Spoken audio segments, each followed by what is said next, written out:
saw a sign that said the family bike ride, so I asked my mom if we could go, and my mom said we can't go. It's always been an outstanding opportunity for families to pump up those tires, to dust off those bikes and put on that helmet and have a fun morning. I do have a roadie bike. I used to do triathlons and ride with clubs. I have my beater mountain bike that I keep in my office at City Hall. I'm 82 now, and I've been riding since I was 8. I've been racing since I was 9, and bike racing and bike riding keeps you young.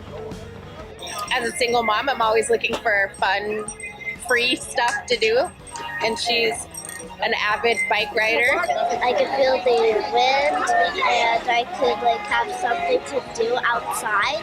That's really fun. You will make the most of our spring weather in Arizona and get on your bike, get on your skateboard, get on your shoes, and get out.